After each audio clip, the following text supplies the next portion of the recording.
Hi, Professor Awesome here, and today I am in academic regalia because I'm here to talk with you about a question I get asked a lot this time of year, which is advice on choosing a college or university to go to. A lot of students, high school students who are making this decision, and parents will often come to me and ask my advice. And so I'm really going to do a three-part series. The first one is going to be on having the right attitude before you choose somewhere to go to school. The second part will be the don'ts, things not to do when you're choosing a school. And the third one, of course, will be the do's. Now, of course, the best school to go to is anyone that I'm teaching at, but let's say that that's not really an option for you. Where should you go to school? Well, the first question that you should be asking, and parents, you need to be certain that your children are asking this, is should I go to school? Do I have a reason to go to school? Very often I think we sort of fall into this. There's a kind of social expectation that this is what I'm going to do next with my life. But the truth is, so many students don't finish school, and in point of fact, then they leave with large debt, and even if they manage to get everything paid through student loans, this is several years of beginning their career and earnings in some other field that they won't have done. So until someone has direction, I would not suggest that they attend college or university at all. Now, when I say direction, it doesn't mean that they need to have a major. Actually, I would discourage people from coming in with a set idea about their major. Instead, what I'm saying is whether someone feels like they want further education. That's enough if they feel like they want further education. If they're not certain that they want further education at all, then I would suggest that instead of going to school right away out of high school, spend some time doing something else. And this doesn't mean spending a lot of time touring around, backpacking around the world, taking a lot of drugs and sleeping with a lot of strange foreigners, but rather spend some time, working, building a constructive life for yourself, and then see, well, is this the life that I wanted, and would an education help me get the kind of life that I want instead? Now, again, it doesn't matter if they don't know what they want to major in. The student doesn't want to know what they want to major in. If you don't know what you want to major in, that's fine, as long as you know that you want an education. So let's assume that you've decided, well, I do want a further education. So now where do I go to school?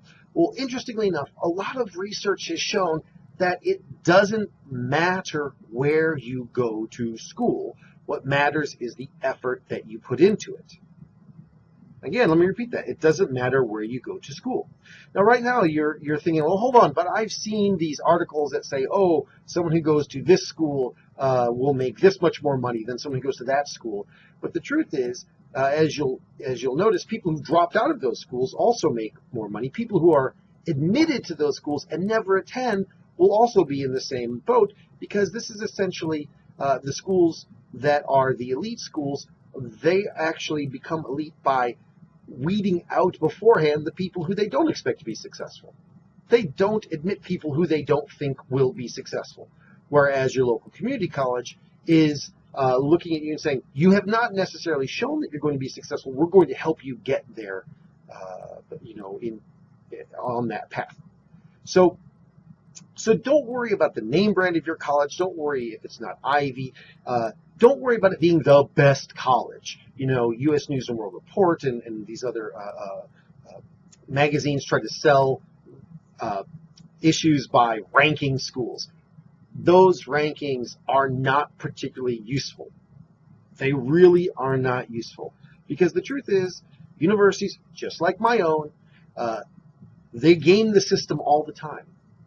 We always are gaming that system. Now, it's not our primary thing.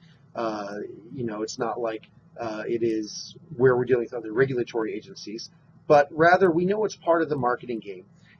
And also, the other reason that those are not particularly useful is that small schools with a smaller student body can fluctuate wildly depending on what happens in the particular year with the student body.